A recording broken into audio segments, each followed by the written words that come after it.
All right, traders. So let's take a look at our charts and what we might expect in our markets in this coming week.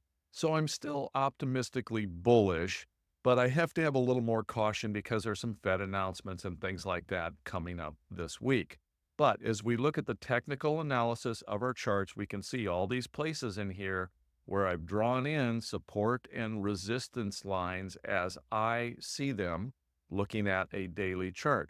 So based on this, if we look at this chart up here, I'm expecting that, again, we're probably going to largely stay in that range. At least at this point, I'm guessing maybe till the end of the year. There is usually what's called a Santa Claus rally. I went into that in last week's video in quite a bit of detail about why that tends to happen.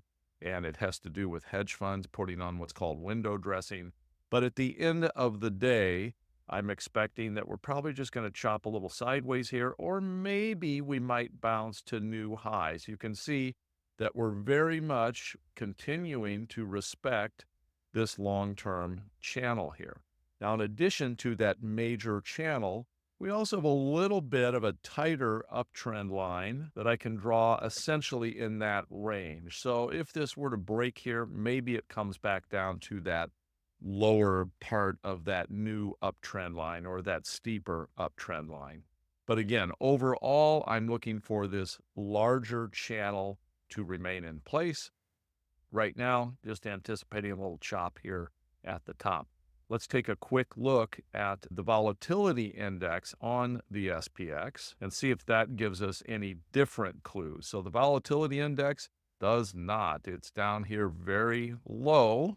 So no real volatility in our markets right now, which essentially means that people are not really going out and buying insurance on their portfolios. They're not rushing out and buying a bunch of puts thinking that, oh my gosh, our market is going to tank. So because that's not happening at this point, that kind of tells us that there's not a great deal of fear in the market right at this time. And then we can also take a look at the Russell index, and this is the RUT. The RUT continues to also maintain its nice upward channel. This is that long-term channel that continues to be in play. And then we can even make a case here possibly for, much like in the SPX, a little bit of a tighter uptrend. And in this tighter uptrend, if we take a look at that, we're essentially forming a wedge pattern.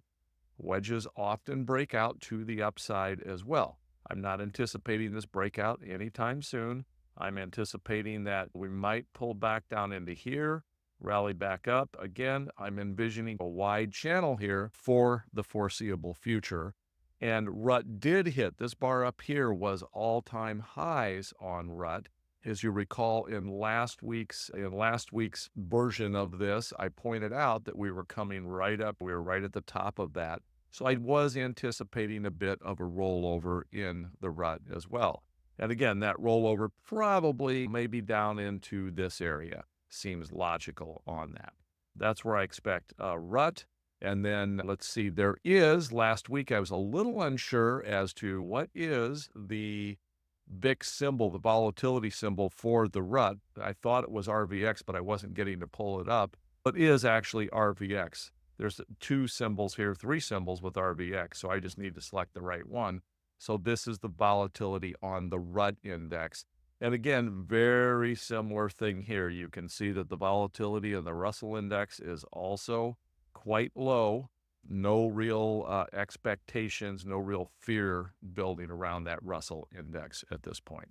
That's the wrap up of the market review for the week ending December 14th. Take care, everyone. Have a great holiday season.